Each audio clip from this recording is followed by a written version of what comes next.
Good evening and welcome to our webinar, Tic Management and Lifestyle. My name is Angela Sullivan, CDC Program Coordinator at the Tourette Association of America, and I will be your moderator for this evening. This webinar is being provided as part of the Tourette Health and Education Program, a program of the Tourette Association of America in partnership with the CDC. During tonight's webinar, we would be very happy to hear from you and include your voice in the webinar. You can ask any questions or share comments using the question panel on the right side of your GoToWebinar player at any time. We will collect the questions and address them during the Q&A session at the end of the presentation. I would like to mention that tonight's funding for this webinar was made possible by our cooperative agreement with the U.S. Center for Disease Control and Prevention. The views expressed by speakers and moderators do not necessarily reflect the official policies of the Department of Health and Human Services, nor does the mention of trade names, commercial practices, or organizations imply endorsement by the U.S. government. It is my pleasure to introduce you to the speakers this evening, Dr. Kenneth Phelps and Dr. Heather Simpson. Kenneth Phelps is an Associate Professor of Clinical Neuropsychiatry and Adjunct Associate Professor of Clinical Pediatrics at the University of South Carolina School of Medicine. Within this context, Dr. Phelps also serves as the Outpatient Psychiatry Clinic Director and co-lead for Palmetto Health USC Tourette Center of Excellence. Dr. Phelps has special interest in neurodevelopmental and neuropsychiatric conditions. He has also served as a trainer for the Tourette Association of America's Behavioral Therapy Institutes since 2016. Heather Simpson is an occupational therapy and adjunct lecturer at the University of Florida UF Health in Gainesville, Florida. Heather serves as the Tourette Association Southeast Regional Centers of Excellence Coordinator. Dr. Simpson has a pediatric specialty from the American Occupational Therapy Association and has been treating adults and children with tic and Tourette disorders. Dr. Simpson is an expert in occupational therapy management for tic disorders, as well as use of CBIT in the Southeast area. He participated in multiple research studies related to occupational and daily life functioning for those living with tic disorders.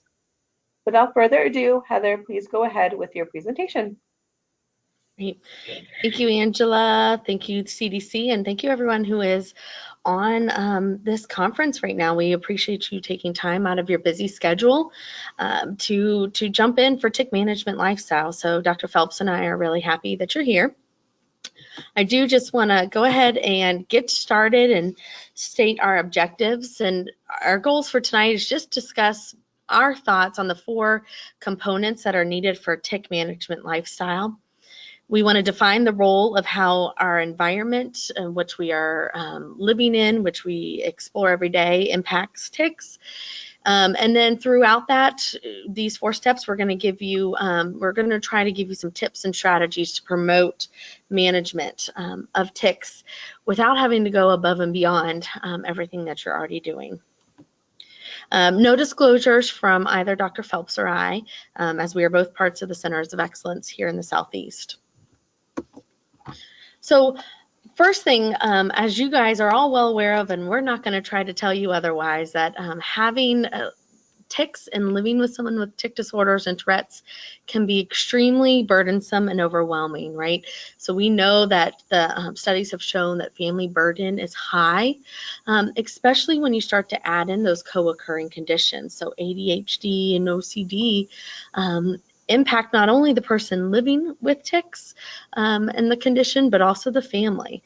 So we recognize that it's important to recognize the family and those living with tics and the siblings, grandparents, anyone who's involved in living with a loved one with Tourette's, because the quality of life and family functioning is absolutely positively correlated to how well you're doing. So let's say if you have high anxiety as a parent, that absolutely can impact quality of life and family functioning.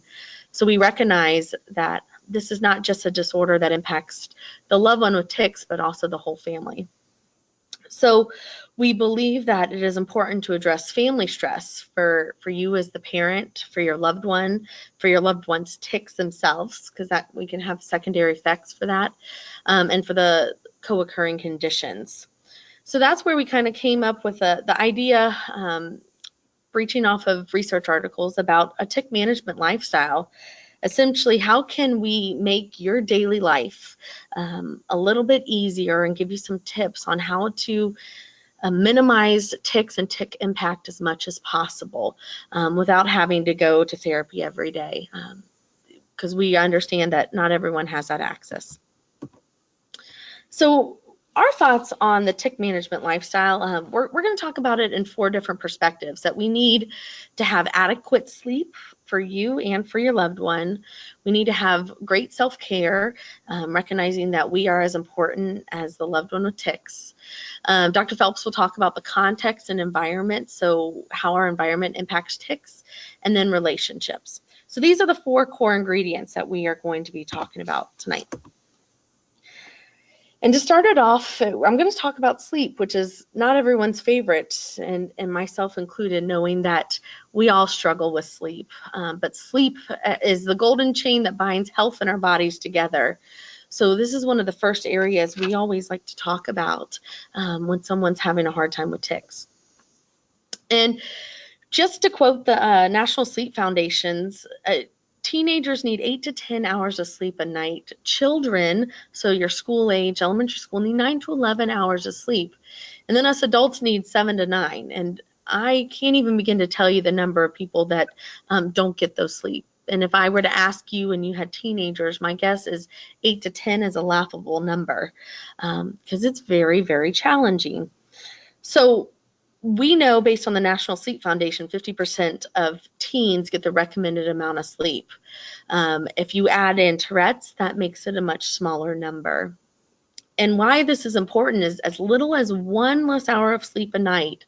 So if a teen gets 7 hours or if a child gets 8 hours, it can affect emotional regulation. And emotional regulation is what makes our fight and flight not freak out when we go into a small situation. It helps with anger, rage, emotional ability where we just cry sometimes.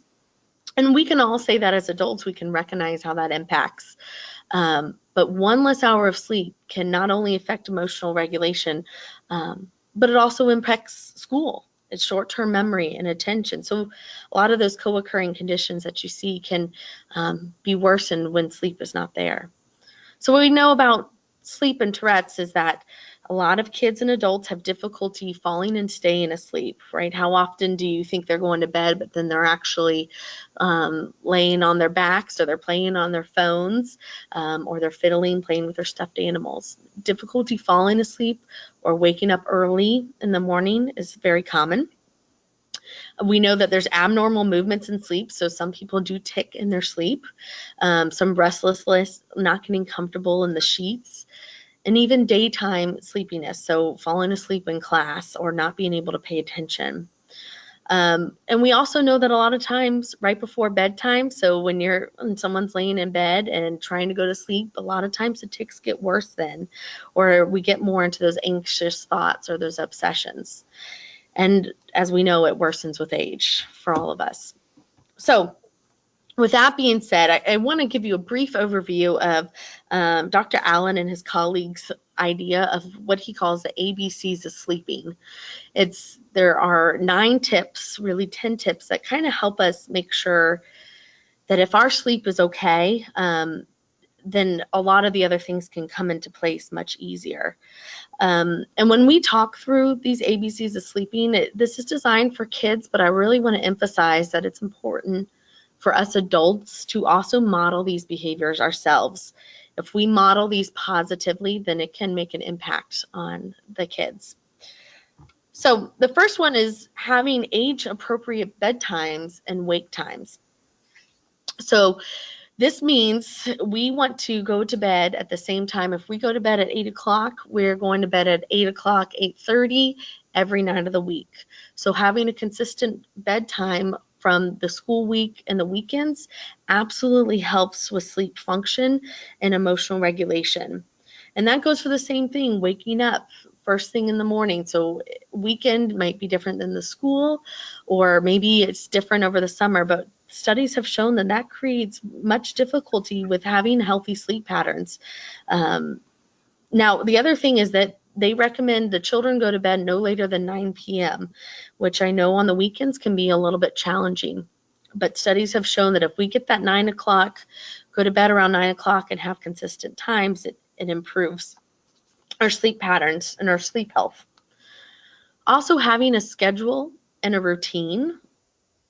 Important that we talked about those daily waking routines, but it might be something as maybe every night before bed you read a book or you take a nice calm bath. Making it, kids with tics do so well with routine, and Dr. Phelps will talk about that. But we want to make sure that we talk about that as a nighttime routine too, as a morning routine. That will help us wake up easier and help us go to bed. We know that bedtime routine should be calm, should be quiet, and consistent. So we don't want to be, you don't want to try to have your kids go to sleep an hour after they've had their friends over, or, we know school's busy. So if you come home, do 2 hours of homework, go to band practice, go to soccer practice. If you're going to bed at 9, getting home at 9 o'clock and trying to go to bed, there's no way our bodies are going to let us go to sleep in a quality manner. And the other thing is daytime routines should be as consistent as possible. So we know we all have different struggles and different things that we do each day, but understanding consistency helps with our night consistency as well. The other thing is location. So you might have heard this, we can't go to sleep unless if it's not a comfortable bed. And for kids with tics, I would check in if they're not comfortable in their bed, check in what type of sheets they have. Do they not have enough pillows? Do they have too little pillows?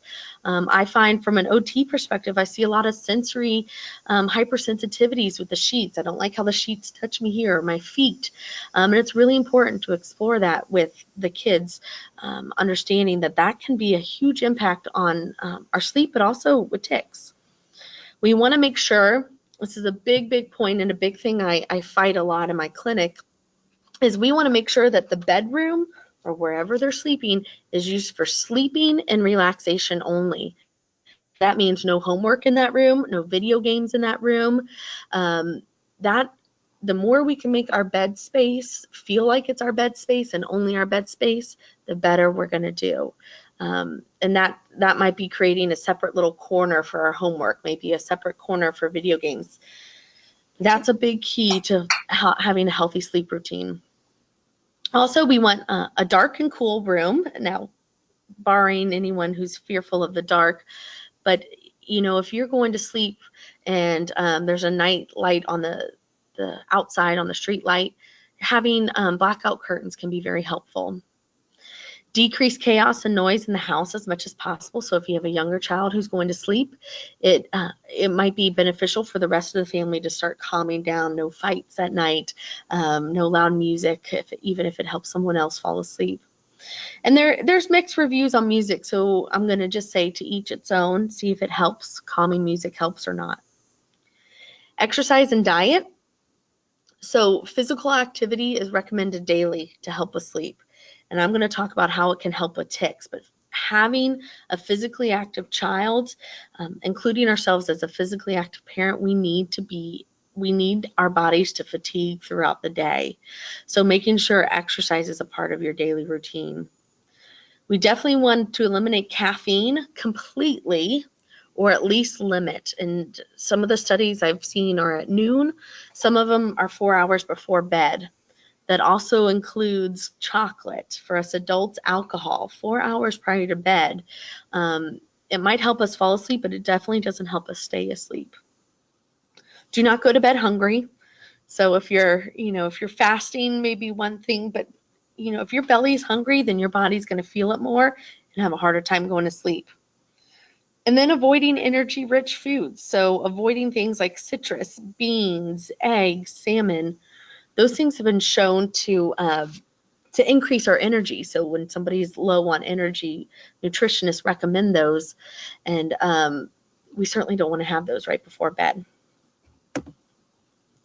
A big one, as I'm sure most of you parents are well aware of, but this is my big fight with my teens and my kids, no electronics in the bedroom at all or before bed. There is unmistakable evidence linking electronic use and poor sleep outcomes. Really, you want to keep the electronics out of the bedroom at all. So TV, cell phones, tablets, video games, out of the bedroom completely. But in particular, we want to avoid electronics within 1 hour prior to bedtime, and I sometimes stretch it to 2 hours because there's lots of research on the blue lights and how much it stimulates our body and making it hard for us to go to sleep. Positivity. So sleep is hard. If a kid has a hard time going to sleep at night and always hates going to sleep or is bored and doesn't want to do it, making a nighttime routine, making a reward chart, making the nighttime a positive thing is really important. And that's where that routine is critical to help with this. We use a lot of relaxation prior to sleep. If someone's having a hard time stuck in their own thoughts, relaxation, mindfulness is very helpful. And then if you're dreading putting to sleep because they have such a hard time, it's really been shown that parents need to make sure you manage your own stress, or at least don't show your kids that you're dreading them going to bed. Obviously, pick your battles, but knowing that having an overall positive attitude about sleep can be a big difference. And then independence with falling asleep. A lot of our kids with tics have a hard time sleeping in their own bed, but it is important for good quality sleep, both for you and for the kids, to have to sleep in their own beds without their parents. Now, I know there's many factors for that: fearful of dark, history of trauma, and that might be something you work in with your physician. But if it's something like fearful of the dark, if it is unsure of even how sleep works, there's great books out there to help kids go to sleep. One of my favorites is What to Do When You Dread Your Bed, and it teaches kids magic tricks about how to overcome difficulties with sleep. And then making sure the kids' needs are met during the day. So those of you who are on this webinar, I know want to help your kids and want to make sure they're insured in a healthy lifestyle, and just ensuring that family security and family relationships, it's a great tool for sleep.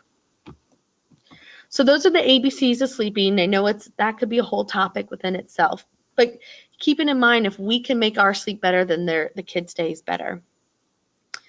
The other thing I'm going to talk about is self-care. So making sure that we take care of ourselves, the kids take care of themselves in other ways that are not just tic-based, but also just healthy habits. So we do know that those with tics report increased stress and anxiety. And a recent study showed that almost 97% of those who have tics, when they are anxious or stressed, their tics worsen. So our big thing is, how do we decrease stress? And that includes for us, right? Even if we love our loved ones, if we love our friends with tics, if they're making vocal tics all day, that can be very hard for us to tolerate. So how do we make sure that our body presents in the most healthy way possible? And the first thing is we want to tackle those daily hassles. So daily hassles are minor stressful life events, not necessarily planned or expected, that are a routine part of our daily lives. So those can be just an argument with a family member, getting a bad grade in school, getting stuck in traffic, which drives me crazy, doing things that you don't want to do. So our kids who don't want to go to school, that is a daily hassle. Kids who maybe thought they had to come to therapy after school, but then plans change, the therapist's out. That is a daily hassle. Or even just getting in trouble at home, which is normal and a very typical thing that kids should go through. All of those are daily hassles, right? So we know that it is very important to address these minor life situations as much as possible, because these daily hassles have been shown to increase that tic frequency and intensity. So I'm not saying we can make our day stress-free, but certainly we can try to minimize it, right? If we're stuck in traffic, how do we make getting stuck in traffic a little bit more enjoyable? And the goal is to really get happy together. So happy has been shown to be one of the few emotions that results in improvement in tics. And I know that's hard for many of our kids, but obviously a very big goal of most of ours. So we know that happy affects tics. It helps attention and ADHD symptoms. The more positive life events, including minor life events, so they might get a extra 5 minutes playing outside with their friends because they did a great job with their homework, or major life events, obviously getting a good grade, can improve tic severity. And so we want to make sure we find ways to promote positive life events. Keep praise positive, right? And Kenny's going to, Dr. Phelps is going to talk to you a lot about how do we keep those comments. How do we make sure if a kid is running around and driving us nuts, how do we make sure we keep things as positive as possible?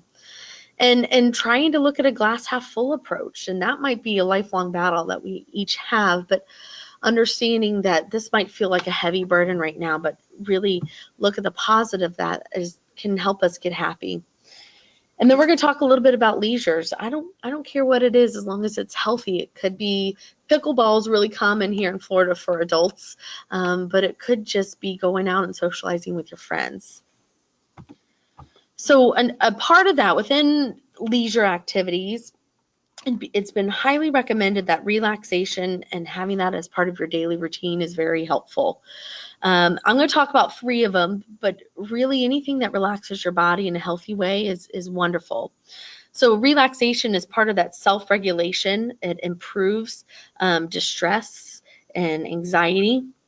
So 3 things that have been shown to be helpful. One of those is yoga. Not only does it decrease anxiety and decrease distress, it improves sleep. And there's even sleep yoga out there. So if kids really need to be active, some sleep yoga has been helpful. It also addresses some of those those kids that seem clumsy and can't dress themselves very well, or you just kind of look at them and you're like, what's going on? Their body's not moving the way they want it to. Yoga has been shown to be helpful with that. Another thing is Qigong massage, and this is a relatively newer thing that clinicians are getting into. It's gaining more popularity. But this is a mind, body, and spirit practice. It really has had strong gains with autism spectrum disorders and ADHD. But it can help with self-regulation, managing our emotions, even some tactile sensory hypersensitivity. There's been some strong studies that support that. And then caregiver stress. And then one of the last ones, mindfulness, is probably one of my favorites. I use it on a regular basis. Mindfulness is a method designed to promote awareness of body sensation, emotions, and thoughts while increasing our emotional control, right? And that's pretty much not what having tics is like, right? We want to manage our emotions, manage the things we can, and be okay if we can't. So we know that mindfulness programs have been shown to decrease tic severity, improve functional impairment, and decrease pain. And there's a high level of satisfaction because you can do this in many different aspects of your day, even including a mindful walk where you're paying more attention to your body versus our anxious thoughts can be very helpful. There are many apps out there, Calm.com, Mindshift, Headspace are all great free apps that talk about how to be mindful and how can we incorporate it in our day. Another one is physical activity. So I mentioned before, physical activity helps with sleep, but exercise in particular has shown to improve physical functioning and decrease tic severity, and also decrease pain associated with tics, depending on what type of exercise. But good news is that it can decrease tic severity. Now, there are mixed studies on what type of exercise is needed, because sometimes with short bouts of exercise, light intensity might help. So light intensity might be doing some yoga, whereas vigorous intensity, maybe playing racquetball, can worsen tics. But the best thing is that chronic, so if we do exercise over and over again every day, chronic exercise has been shown to decrease tics, even at high intensity. So it doesn't matter what type of exercise you do, just that you're doing it. So it might be going out for a bike ride as a family. It might be getting involved in a team sport. But emphasis on physical activities. I know we have a lot of kids who just like to sit there and play video games. But really, physical activity is helpful in many aspects of our day. And if we don't have a routine for it, I would strongly recommend that you do. All right, I'm going to hand it off to Dr. Phelps. Thanks, Heather. You guys have been listening to Tic Management Lifestyle. I'm excited to see some folks adding as we're going along. My name is Kenneth Phelps, and I'm really excited to be here with you this evening. Heather's been talking about sleep as well as about self-care. And as a reminder, if folks have specific questions or things they'd like for us to answer towards the end, you're welcome to type that information in, and we will do our best to give most of the questions time here at the end of the presentation. I'm going to talk with you about two other components, the first of which is context and environment. I'm going to start with this quote by McGuire and other colleagues of ours, Heather and myself, Tanya Murphy and Adam Lewin, as well as others, which says, when working with children with chronic tic disorders, it's really important to use evidence-based intervention to help reduce those tic symptoms. And so that's going to include things like environmental modifications and really helping promote strength and resilience, and strategies to improve quality of life. So that might seem obvious as it pertains to children with chronic tic disorders, but that also, I think, is pertinent to adults that we may treat in our practice as well. And what we know is that a lot of providers who may be delivering care in the community may not be using those evidence-based interventions that we know are beneficial for those living with tics, as well as the comorbid conditions. So let's start with talking about a core component of that, which is a functional analysis. And Heather, I might need you to share the screen with me. There we go. Functional analysis. So we call this the A's, B's, and C's. And this is based in behavior analysis. And it's really a way to understand human behavior, which, at its basis is, why do we do what we do? And we always know there's a huge biological component and a genetic component, what we often call a genetic loading.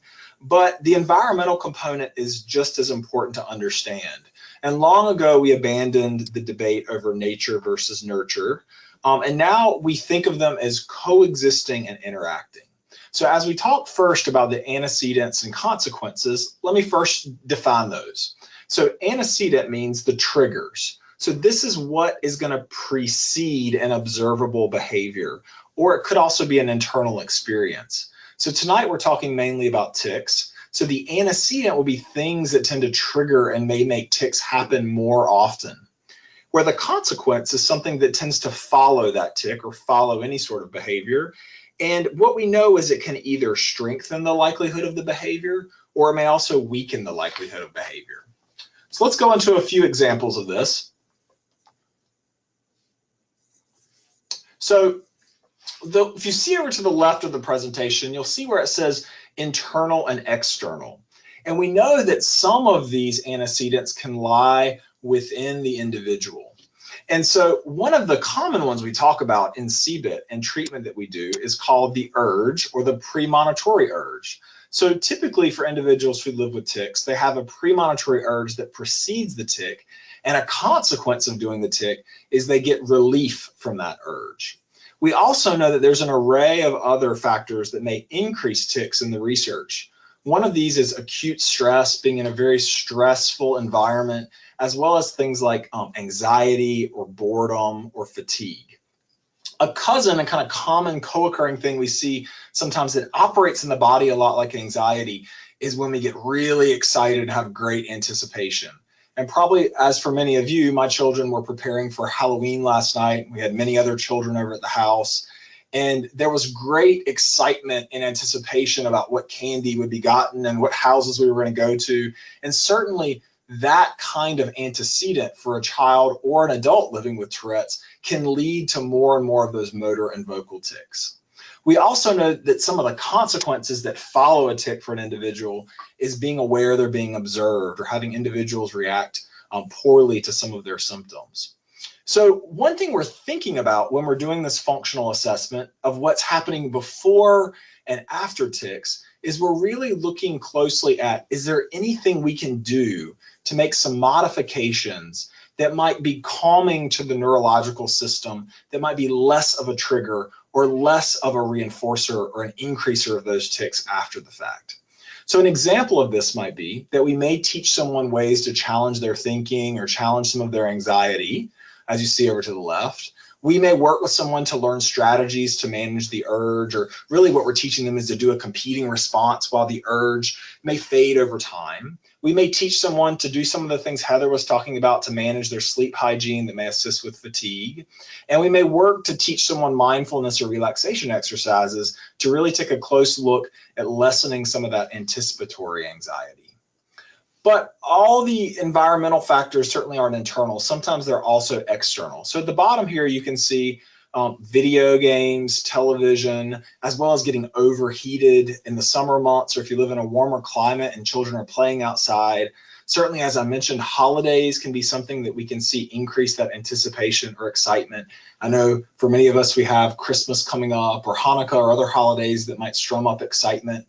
We also know that a common time we see exacerbation of tics is when kids are returning to school. A last thing I'll talk to you about is the consequences you see over to the right that may be external. So if individuals in the child's environment are giving excessive attention to the tics, which is going to bring their awareness more and more to the symptoms that may be so frustrating for them. So I'll tell you a recent story. As I'm treating a young man who's in middle school, he's a 7th grader, and one of the things that he has found helpful at times in the past is if he's going through a really bad tic exacerbation or having just a tough time, he can leave the classroom for a couple minutes, get some water, practice his competing responses, get out of the environment that may be overstimulating, and then come back into the classroom.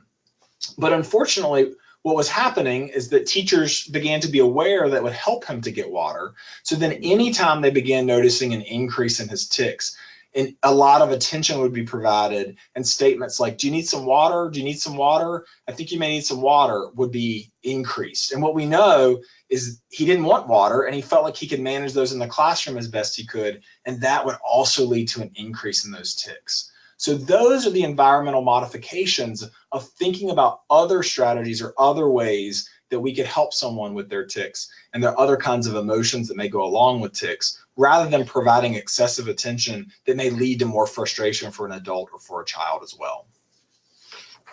The next thing I want to talk about is an additional modification. And one thing we know that can be really helpful for individuals is daily structure and routine. So we know that tics tend to increase with chaos as well as lack of structure. And children and adolescents with Tourette's also benefit from structure, broadly speaking, and consistency and routine, because we know those unpredictable surprises tend to increase and exacerbate tics. So this is applicable for many adults as well too. Those of you on the call who are adults, if I told you in your job setting over the next few weeks, you would really be working in a different part of your office. And I said, and you'll be evaluated on your work in that different part of the office. But I can't really tell you any more about it yet, but you'll start tomorrow. That would increase a lot of anxiety about what's the structure, what's the routine, where are we going, what are we doing, in the same way that many of our 5th graders who may be matriculating into 6th grade or 7th grade are very anxious about what the structure and routine and what the environment is going to look like. And so one thing we know tends to ease that stress is clear transitions that are observable and they can look at. A morning routine, an afternoon routine, a picture schedule, some way to grasp what's going to come in my day that may lessen the unknowns in my environment. So for me as a young man, one thing that I remember that tended to be part of just the day-to-day life in my family was on the weekend, if I didn't have anything to do on a Saturday morning, when I woke up every morning on the refrigerator in the exact same spot, there was a list of things to do and things that needed to be done before other free things could occur. And the expectation was that was always there. It was always going to be there. It was there as early as I could remember it. And there was some satisfaction in marking it off and knowing the quicker I marked it off, the quicker I could move on to something else. There was also a certain structure of knowing that that was where it was going to be and that was what the routine was going to be. So we know those kind of visual structures, time-based limits for many people can be beneficial. I'll give you an example of an adult I'm currently treating with Tourette's, and he works in a pretty high-achieving business environment. And we had him keep a log and take a close look at his schedule for a week. And what he noticed was he tended to have more anxiety, more stress, and also more tics on the days that he had meeting after meeting after meeting after meeting with no breaks in between. And then we had him put into his schedule a very small break. So a 30-minute break in the morning, a 30-minute break in the afternoon, where he would just go outside, walk around and take his phone calls outside, and then sit for maybe 10 minutes and listen to an app like Heather had mentioned, like Calm or Headspace. And what he found was just the getting fresh air, getting some sunshine, breaking up the routine was so useful. And he was able to block out those times on his schedule and in his routine. And at the end of the day, he just extended his schedule an additional 30 minutes or an hour where he stayed later at the office. But it was worth it to him because when he left the office, he was much less stressed and felt much less physiological tension than if he didn't have that schedule or didn't have that routine. The last thing I'll share with you on this slide is that we know that these kind of visual schedules and routines can also pair really nicely with earning a reward of some sort. I'm a big proponent of natural rewards. If your children are naturally doing some of the things that Heather's talking about, such as video games or television time or spending time with friends in free time, it can be useful to put that on the schedule, put that on the routine as the last item that they can look forward to. And the quicker they do it and the nicer they do those things on the schedule, the more time they may get. I think us as adults who tend to struggle at times with procrastination can use this for ourselves too. If we get the things done on the schedule, maybe we can watch Netflix. Maybe we can go hang out with friends or grab lunch with somebody once we finish our morning duties. So that's one thing we want to think about. The next thing we want to talk some about is sensory arousal. And you heard Heather mention the idea of sensory hypersensitivity or being overwhelmed with the sensory experience. And we know that tics are generally exacerbated by conditions that entail either too much or too little sensory stimulation. So in other words, often when kids or adults are bored, as you remember earlier from the antecedents, boredom is one of the things that we know can at times increase tics. On the other end of things, when we think about too much stimulation, there's some science from 2014 and 2016 that says that watching too much television, really excited television, really exciting video games can often also increase tics. But what I'll tell you about this is if I ever mention this in my office and families that I'm treating, the parents will commonly look at me and say, so what you're saying, Dr. Phelps, is you're saying that Billy really shouldn't be playing video games this much or that much anymore. And I think it's all about balance and moderation. This is not an all or nothing thing because sometimes the focus and concentration that may come from a video game could actually be pretty useful for some kids. But we want some degree of balance, which is why we have this visual on the bottom of the slide. We also know that there's been some science around this idea of multitasking.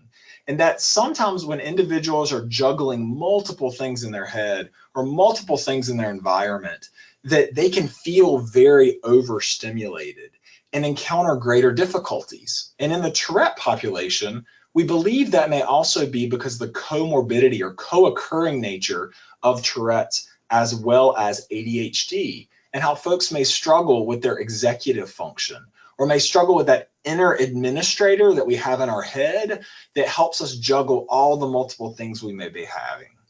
The final thing I want to mention is the idea of that boredom or having not enough environmental stimulation.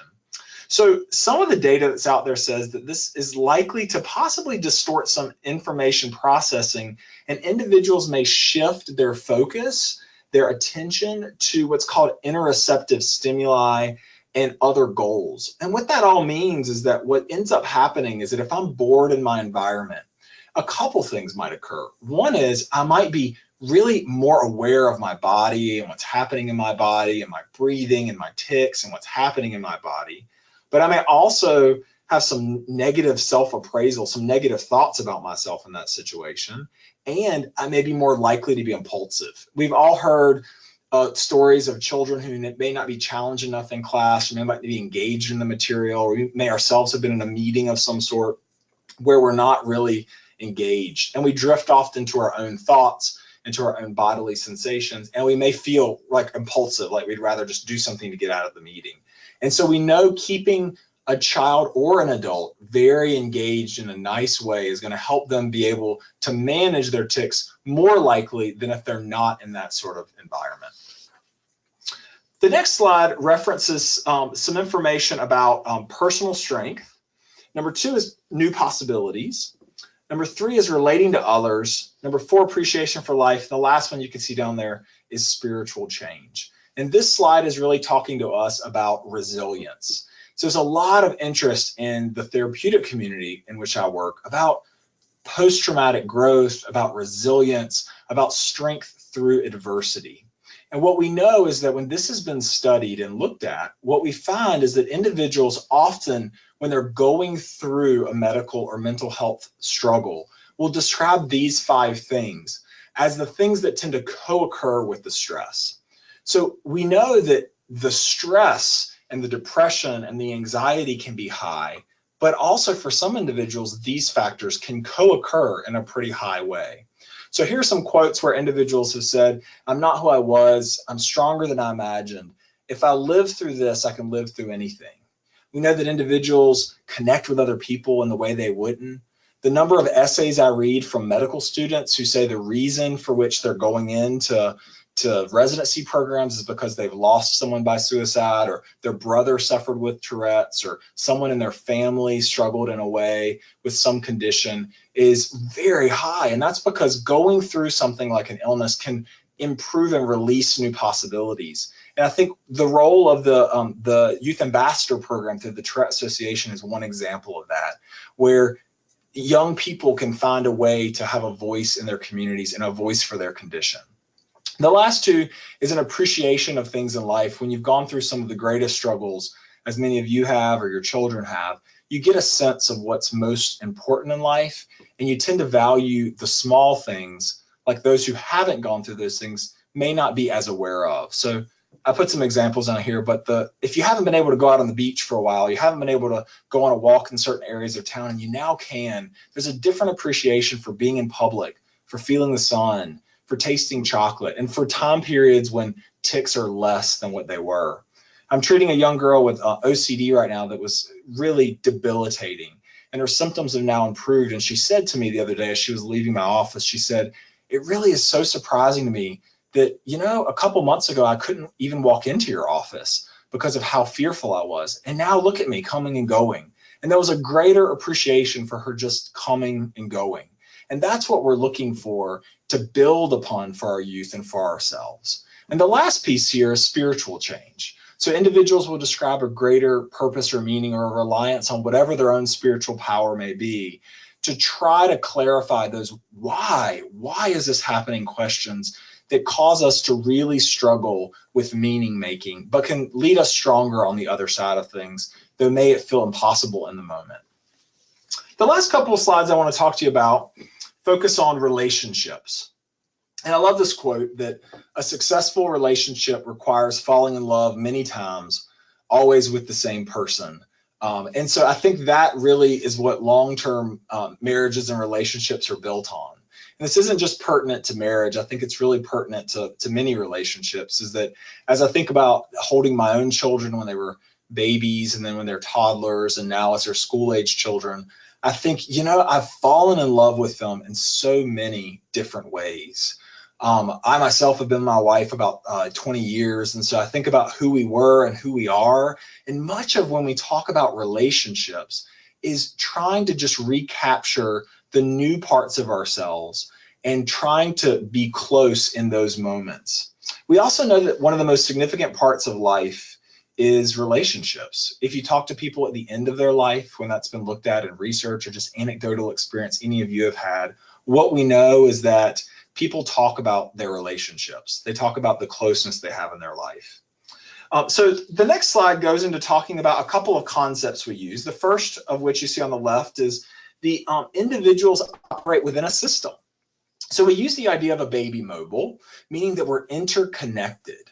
And so if an individual living with Tourette's is the purple square, for instance, they don't operate in a vacuum, or they don't operate in an isolated place. They're interconnected with the triangles and the circles and all that you see around them. And that's important because when we talk about environment, as we just referenced, we're not ever saying A causes B. What we're saying is that if person A is going through something, it's going to influence person B, and person B's influences are going to influence back person A. And it's this idea of circular causality, that we're all interconnected. And so really, it's never about placing blame. It's about figuring out how do we change and adapt the cycles and patterns we're in to make them more fruitful and helpful to get us to a place of meeting our attachment needs and our needs in our relationships. That's important because when we're talking about our relationships with people, we often come at it from a very you-centered place. You need to stop doing this and you need to stop doing that. And that inevitably increases defensiveness, as we'll talk about in a moment. So one of the strategies on the right you see there that I commonly use in our practice and is used a lot by psychologists and therapists alike is this idea of an emotions thermometer. And as you can see, it goes from 1 to 10, with 10 being the most angry or the most anxious or the most intense emotion, and 1 being the least. And one thing we're commonly focused on is we're thinking about at what point do we need to take a break? At what point do we need to step away and take a time out? And commonly, I'll have kids really use this to treat with their anxiety, but also their frustration and rage. If they can identify when they're a 6 or a 7 or an 8 and figure out a way to step away and be reinforced for that, that can be really beneficial. But that also applies to us in our adult relationships, is if we can monitor our physiology in our body and know, hey, we're at a 6 or 7 or 8 and we need to take a step away from this situation because our prefrontal cortex has gone way offline and our inner alarms are going off. That can be really helpful to have good conversations in our relationships. And it's one of the hardest things for us to do. The next slide talks to you some about some of the work of John Gottman. And if you want to find out more about the work of John Gottman and his colleagues, you can go to www.gottman.com. And some of these concepts are tried and true in the field of couple and family therapy. So on the left, what you see is this idea of a different kind of iceberg. Many of you who know of the iceberg through the Tourette Association know we often talk about, the tip of the iceberg is what you see as those motor tics and vocal tics. But emotionally, for all of us as human beings, the tip of the iceberg is frequently anger, frustration, or resentment. But what's underneath is often softer emotions, things like hurt, things like feeling rejected, things like feeling guilty or disappointed. The point being that when we express our emotions from a place of anger, it frequently pushes people away.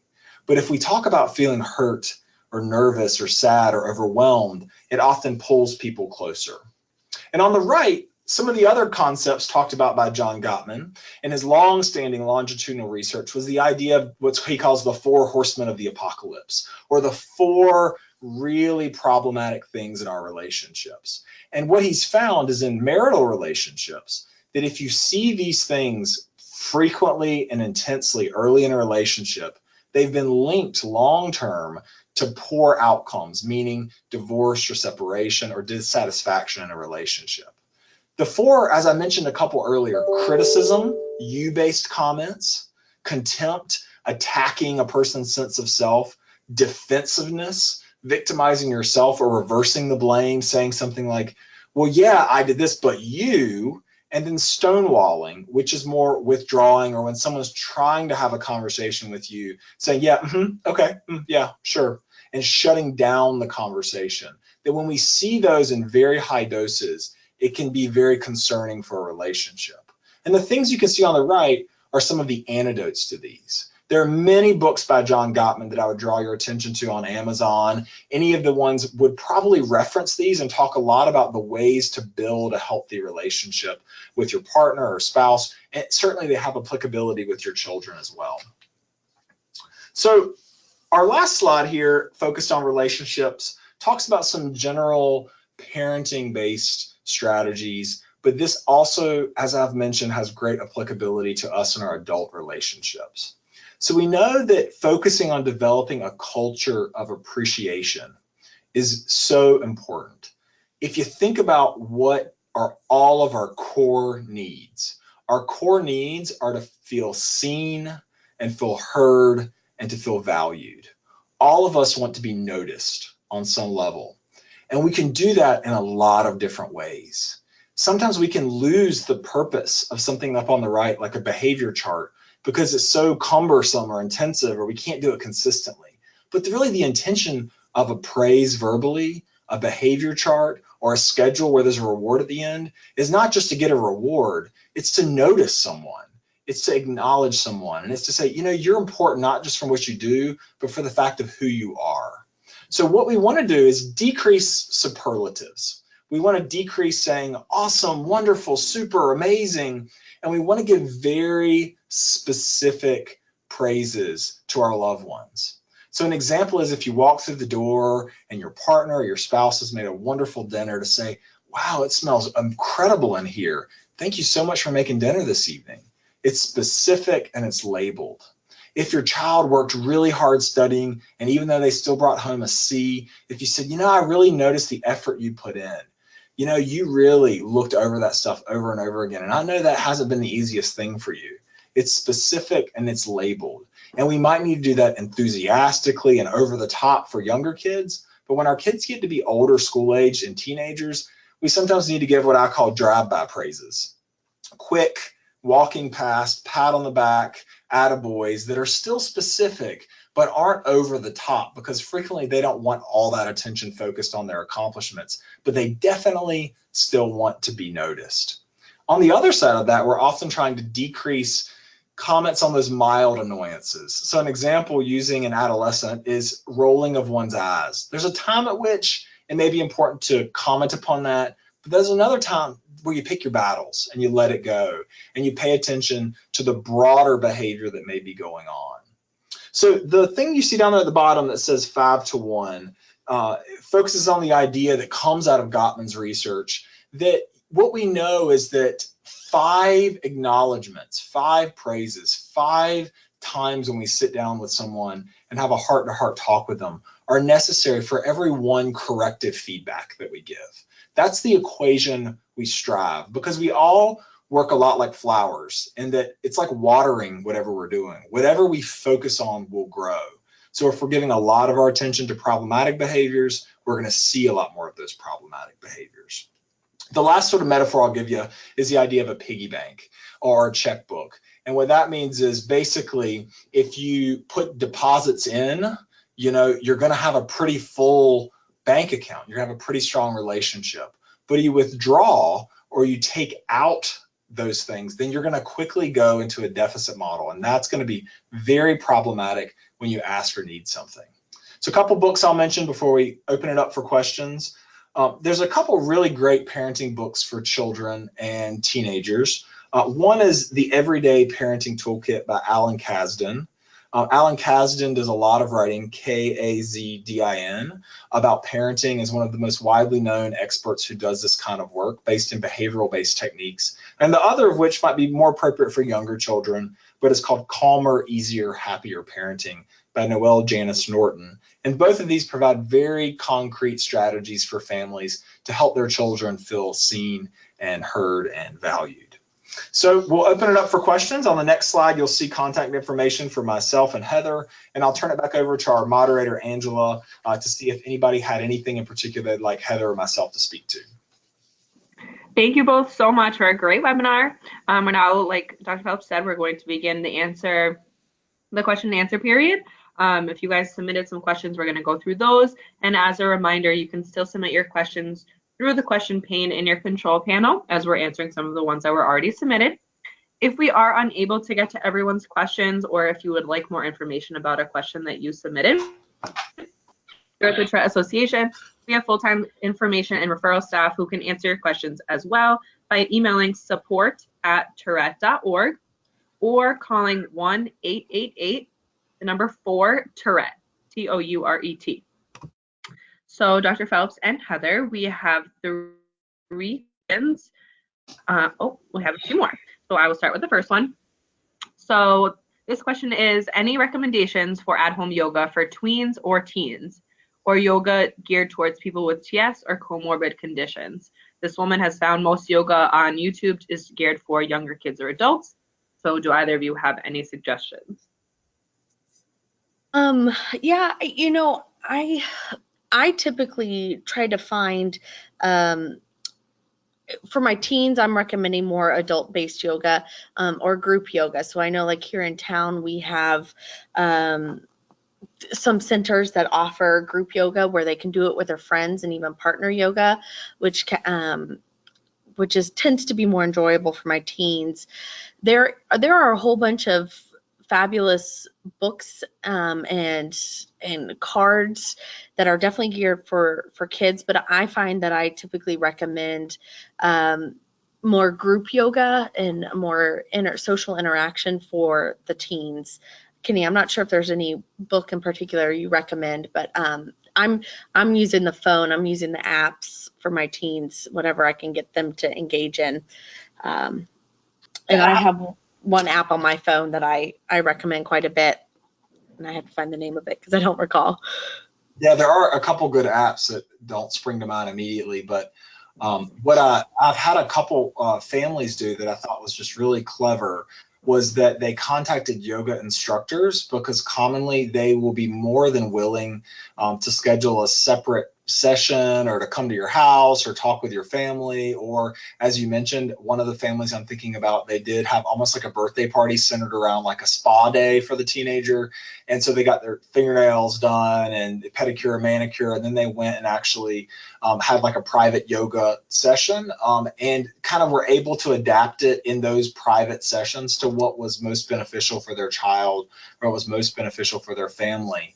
I think the goal being of really working on flexibility, on movement, on gaining a sense of mindfulness about one's body. So I wouldn't want to be mired too much by a structure that we have to do by a YouTube video, because just like people often think mindfulness just means sitting and doing meditation, and for many people that sounds miserable, there are actually many different types of mindfulness. Many people engage in walking meditation where they're still able to move and observe their environment, or just being more observing and aware. So I would definitely think out of the box. It would be my number one goal. Right. And there's an app on the phone called Yoga Studio that I find that for some of my teenagers who are distracted pretty quickly, they have 3-minute sessions up to hour sessions. So even just getting a few poses in, just teaching that mindfulness and that basis, I like the ones that don't necessarily have a full hour program. And sometimes getting buy-in to yoga for some people can be difficult, but I've had some success in talking about, hey, relaxation and yoga and stretching stuff is used by professional athletes, is used by folks who are professional performers and singers. And so what we know about it all is it gives you more control of your body and of your mind. And so give it a shot at least 3 times. And if you still hate it, then we'll move on to something else for a little while and revisit it. But sometimes just getting the initial go-ahead can be hard for some people. But I think it's finding the right fit. Great. So the next question I have is, sometimes identifying what causes an imbalance in our environment is difficult. Do you recommend keeping a log to identify factors like boredom, TV/video game usage, etc.? Yes, I think a log is immensely helpful. Actually, if you Google functional behavior analysis or behavior analysis or the ABCs, any of those kind of Google searches will probably reveal to you, if you click on images, a lot of the potential logs you could use. And they typically have 3 columns, the antecedent, the behavior, and the consequence. You could encourage, if you do that for a child or teenager, if they have the capacity or ability to write themselves, I would want them to take some agency or ownership if they're willing to do that. Often parents are the ones monitoring and keeping an eye on. Then I think it's important to do it discreetly. Certainly we wouldn't want a parent following a kid around with a clipboard clearly monitoring their environments. But what we're really looking for is like a sample of behavior and what we're seeing. And so that's often what school psychologists do when they go into a classroom 3 times, is they're for a chunk of time watching a child in their environment. And if you look, those of you who have IEPs, if you look at the description that's given, what they're really describing in those observations is antecedents, what they're seeing, and the consequences in the classroom to the whole series of events, almost like you're watching a movie. So ideally, that's the kind of detail we would want. It's not always feasible, but we want to get some nice sampling of data. And sometimes we find a lot, and sometimes we find a little. Great. Okay. So the next question I have is a multiple part question. So we'll take one at a time. So regarding resilience, you mentioned family member with TS. How about the person with TS applying to graduate school, medical school, or a healthcare profession because they want to make a difference? Yeah, could you say the first part of that again, Angela? I'm sorry. That's okay. Regarding resilience, you mentioned having a family member with TS. How about the person with Tourette syndrome applying to graduate school, medical school, or a healthcare profession because they want to make a difference? Oh yeah, absolutely. Yeah, I think that resilience is extends beyond the person with Tourette's, but also profoundly exists with the person who's living with Tourette's, with OCD, with many different conditions, ADHD. I think that living with a condition and struggling day in and day out to manage and to cope and to find ways to put one foot in front of the other is immensely beneficial. And so I think that is frequently written about in really meaningful and important ways for people when they're applying to college or grad school or any program out there. And I think would be beneficial to talk about in any interview or any interface, to talk about how life suffering can bring great suffering, but can also bring some degree of strength. And the scarring can also lead to a lot of grit that might not have been received otherwise. So I don't know, Heather, if you have anything else to say, but I think that's precisely what I would be thinking about. Yeah, I absolutely agree. And I think, some of my teens who are engaged in applying for colleges, talking to other adults, if you know of any who are living with tics and are highly successful, has been helpful in building that resilience and showing that not only do tics make you unique, but also have many wonderful strengths, and having that resilience and looking at that positivity, glass half full approach has been I very, very much agree with Dr. Phelps on that, just largely promoting it. Absolutely. Wonderful. Okay, so the next part of this question is in regards to CBIT, and we actually got two questions about its effectiveness. So this specific question is, what about CBIT therapy? This is evidence-based, had similar effectiveness as medications without the side effects, and was incredibly helpful to our family member with TS in managing and extinguishing their tics. And then somebody else asked something along the same line about the effectiveness of CBIT. No one in my state is certified, so we must go to a Tourette Center of Excellence, but wondering about effectiveness. So if you guys could just touch upon that. Well, I'll just say real quickly, because I know Dr. Phelps does a lot of the teaching, but a lot of what we've talked about today are components of CBIT, and we are both CBIT providers and find it, I know I could speak for myself, find it highly beneficial for those who it's appropriate for, particularly because we do address the ABCs of the uniqueness for each person. But Dr. Phelps, I'll let you answer most of that. Yeah, I think that CBIT is immensely beneficial. I'll talk in a moment about what the research says around efficacy around it. But what I think I'll say about one of the big misunderstandings is that it's just teaching somebody an exercise to do when they feel like they want to tic. And it's so much more complicated than that, and so much more comprehensive, hence the name comprehensive behavioral intervention for tics. And so a part of it certainly is teaching someone a competing response, or teaching an individual an exercise that they can engage in when they feel themselves getting that premonitory urge, with the hope of doing that as long as necessary, which for some people may be a minute and some it may be longer, and the urge itself passes over time for most individuals. And so what we know about that is that's a component, but another component I think is to help someone be more aware of their urges, to help someone be more aware of the tics and all the different components of their tics, and then to give them strategies to manage it and looking at that broader environment. So all the things we've talked about today are often components of CBIT, looking at the functional behavior analysis, looking at sleep, looking at self-care and mindfulness strategies like diaphragmatic breathing or progressive muscle relaxation or body scanning are often adjunctive components that we add into CBIT. The efficacy around CBIT in the clinical trials that have been done varies according to, the clinical trial, of course. But for children, what we're looking at is around half of kids or teenagers who engage in CBIT, sometimes a little more, but around 50% or so, 52% or so, tend to get better with CBIT and have a significant decrease in their tics when you look at the global tic severity scale. And for adults, I believe it was more like 30 to 35% or so, less so. And what we think that may relate to is some of it is the individuals who go on into adulthood who live with tics often may have more severe condition of Tourette's because they're not in that component of individuals who have a resolution or a significant improvement in their tics. But I found anecdotally, as Heather mentioned, that many individuals who I've seen in our practice here get great benefit. And I think some of it pertains to the primary core belief that's activated when you're living with Tourette's is often feeling deeply helpless because your body and your vocal cords feel very out of control. And what CBIT provides is the opportunity to try to manage some of that, and something you can do and some things we can try to control the controllables. And there's a lot about Tourette's we cannot do that with.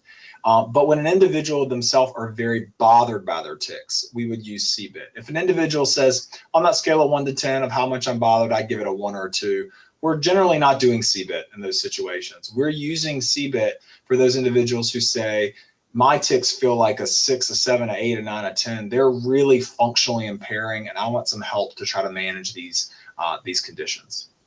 And just to back off of that, if I believe one of you mentioned that it's hard to find providers, and we understand that that's a big challenge. And the Tourette Association has training programs available for clinicians who are interested in learning about CBIT. So even if it's not in your area, you can always reach out to the Tourette Association about finding out how can you get some training in the area if that's something that a provider is interested in. Wonderful. Okay, so we're running out of time here, but I will give you guys a few more questions. One really quick, Dr. Phelps, would you mind mentioning the book recommendations again? Yeah, certainly. There are plenty, but the couple that I like is one's called Calmer, Easier, Happier Parenting. Calmer, Easier, Happier Parenting by Noelle Janice Norton. And then any of the work out there by Alan Kasdan is really valuable too. Alan Kasdan does a lot of the behavioral-based work. And those are good strategies. I believe his newest book is called The Everyday Parenting Toolkit, but he has some older iterations of that book, I believe, as well. Good programs, if you're concerned with behaviors, are often for younger kids up till about the age of 7. There's something called PCIT, or Parent-Child Interaction Therapy. And for older kids, there are other parenting strategies, one of which is called Triple P, Positive Parenting Program, which tends to be really evidence-based and can teach parents some really hands-on strategies to manage problematic behaviors for their older kids. Great, thank you. So I have another question here. Is homeschooling better due to less interference, stress, and can have a custom schedule for teens with tics? Or is school for managing social aspects of life? Ooh, well, I think that's individual. I'm not, and Dr. Phelps can speak on this too, I'm not sure of any particular studies that show one way of homeschooling is better than public schools, as we know that all school systems are not created equal. And I do think that, if a child is struggling socially,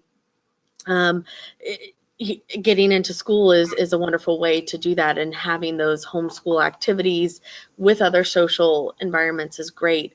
We want to be careful with pulling out too much and making it so that when you go to high school and go to college that it's difficult to interact, but it's very individual, working with your team, working with the school system to determine if accommodations can be given to make you have success at school is very important, and depending on the school system and the county, how much is that actually helpful, or is it more difficult, can be a big challenge. Dr. Phelps, I'll let you.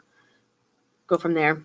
Yeah, I agree with a lot of what Dr. Simpson said. I think that the nature of school is a lot about goodness of fit. It's a lot like finding a good doctor, a good provider of any sort, is that it's about finding a good fit and that it works well with the individual. And certainly I've seen kids thrive in public school, thrive in private school, and thrive in homeschool. And I think what I continue to be really impressed about with homeschool as a choice is that it's called homeschool, but I feel like that almost is a bit of a misnomer these days, because a lot of the kids I see who have Tourette's, actually many of them aren't home that much, that they go to a co-op a day or a couple days of a week, and they're involved pretty heavily in extracurriculars. Some have been pretty substantial athletes, which has actually helped with their Tourette's, and they do that a few days a week for much of the day, and that has been really beneficial for them. So I think much of it depends upon the child, and asking yourself the question, can the current context really meet my child's needs? And I would also say that if they are in a home-based environment, that it would be really important to think about some degree of structure and schedule, and what are the expectations, and how are we going to have the most minimal idle time that we can. But my experience of working with many families who are doing some sort of virtual or homeschool is that tends to not be too much of a struggle, because there's so many activities to be involved in, particularly for those of you who may live in more urban or even suburban areas. Great. So I think that's all the time we have this evening. We didn't get to everybody's questions. So Dr. Phelps and Dr. Simpson is on the screen up there. So if you'd like to reach out to them directly about your questions, please do so. If not, reach out to the Tourette Association. We'd be happy to answer them. So thank you both again for a great presentation. Once the webinar is closed, you will all receive a survey on the presentation, and we would greatly appreciate it if you complete that and provide your feedback. You will also receive a follow-up email within 24 to 48 hours with the link to view a recording of tonight's webinar if you missed the beginning. Additionally, the webinar will be posted on the Tourette Association YouTube channel for those who are unable to participate today. We encourage you to reach out to us on social media about this webinar or for other suggestions you may have. On behalf of the Tourette Association, thank you again for joining us and taking the time to view our presentation. Have a great night.